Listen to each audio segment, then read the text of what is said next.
కళామందిర్ ప్రసాద్ గారు పుట్టినరోజు.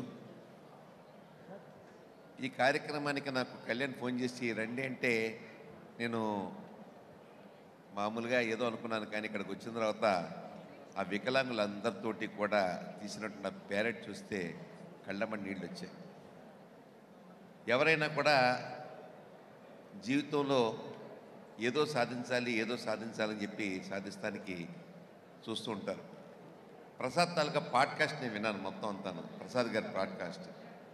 ఆయన అమెరికాలో ఉద్యోగం చేస్తూ ఇక్కడికి వచ్చి బట్టలు కాదు అమ్మేది, ఆయన క్లాస్ షోరూమ్ కాదు, క్లాస్ షోరూమ్తో పాటుగా టెక్నాలజీని కూడా అమ్ముతున్నారు. ఆయన ఒక రకంగా టెక్నికల్గా శారీనికి కావాల్సినటువంటి టెక్నాలజీని అంతా కూడా డెవలప్ చేసుకుంటూ ఒక R&Dని డెవలప్ చేశారు. బట్టల కొట్టులో బహుశా R&Dని డెవలప్ చేసినటువంటి ఏకైక వ్యక్తి మిస్టర్ కళామందిర్ ప్రసాద్ ఒక్కడని ఖచ్చితంగా నేను నమ్ముతున్నాను. చాలా గొప్ప విషయం. కమిటెడ్గా నాకు ఇందాక చెప్తే నాకు ఆశ్చర్యమైపోయింది. వీరి వెనకాల కూడా మహిళలందరూ కూడా ఉన్నారని చెప్పేసి, వాళ్ళు కూడా వాళ్ళ పేర్లు అయితే నాకు సరిగ్గా తెలియదు, కానీ వాళ్ళందరినీ కూడా నేను అభినందిస్తున్నాను. ప్రతి వ్యక్తి యొక్క అభివృద్ధి వెనకాల ఒక మహిళ ఉంటుందంటారు. ఇక్కడ ఖచ్చితంగా ఆ యొక్క పరిస్థితికి నానుడి ఖచ్చితంగా వర్కౌట్ అయిందని చెప్పి నేను అనుకుంటున్నాను. ఇలాంటి కార్యక్రమాలు చేయడంలో మనకేంటంటే ఒక ఇన్స్పిరేషన్ వస్తూ ఉంటుంది. ఇప్పుడు మా అంబికా దర్బావతి సంస్థ ఉంది. మేము మా వర్కర్స్కి 15 సంవత్సరాలు అవ్వగానే ఇళ్ల స్థలాలు ఇస్తూ ఉంటాం.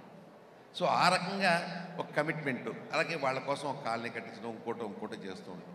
ఈయన పరిధిని దాటి ఇంకా చక్కగా అనేక మందిని ఎతికి పట్టుకొచ్చి తమిళనాడు పుదుక్కోట ఎక్కడ, కేరళ ఎక్కడ, వీళ్ళందరినీ ఎతికి తీసుకొచ్చి వాళ్ళకి ఇంతమంది ముందు అవార్డు ఇచ్చడం అనేది చాలా గొప్ప విషయం. మాలాంటి వాళ్ళందరికీ కూడా ఇది ఇన్స్పిరేషన్. దీని గురించి కూడా నేను నేర్చుకోవాల్సిన అవసరం కూడా ఉంది. ప్రసాద్ గారి గురించి నాకు చాలా ఆనందంగా ఉంది. ఏంటంటే ఒక కళామందిర్ అనే ఒక బట్టల షాప్, యాక్చువల్గా క్లాస్ షోరూమ్ని IPA దగ్గరికి వెళ్ళిపోయి పబ్లిక్ ఇష్యూలో కూడా గ్రాండ్ సక్సెస్ అయ్యారంటే ఇట్స్ ఏ గ్రేట్. ఆంధ్రప్రదేశ్కి ప్రివిలేజ్ తీసుకొచ్చినటువంటి వ్యక్తి ఆయన. అటువంటి ఈ కార్యక్రమంలో అటు సినిమా వాళ్ళు కానీ, IAS ఆఫీసర్లు కానీ, కలెక్టర్లు కానీ అందరూ వచ్చి ఈ కార్యక్రమానికి వచ్చారంటే వాళ్ళకి తెలుసు వాట్ ఈజ్ కళామందిర్ అనేది. ఆ వాట్ ఈజ్ ఏ కళామందిర్ అనేది మరొక పర్సన్ నేను వాడు చూశాను. నాకు చాలా ఆనందంగా ఉంది. నేను ఒక్కసారి ప్రసాద్ గారు ప్లీజ్, ప్రసాద్ గారు ఒక్కసారి డయాస్ మీద రావాలి ప్లీజ్, ఒక్కసారి మీ పుట్టినరోజు ప్లీజ్.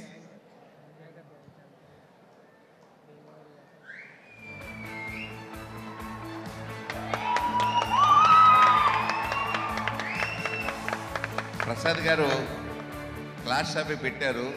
మా ఇండస్ట్రీకి వస్తే సినిమా హీరో కూడా అయిపోయాడేమో నిజంగా చెప్పాలంటే. I wish all the best.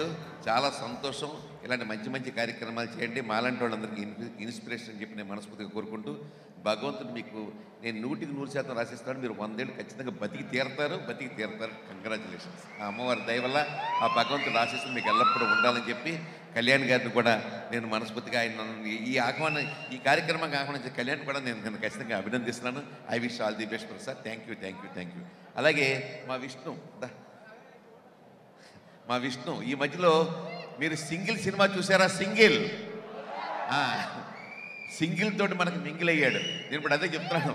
ఎట్టి పరిస్థితుల్లో కూడా ఈ ఫైట్లు సినిమాలు తీయకన ఆయన హాయిగా కామెడీ పెట్టుకో మనందరినీ నవ్వించు.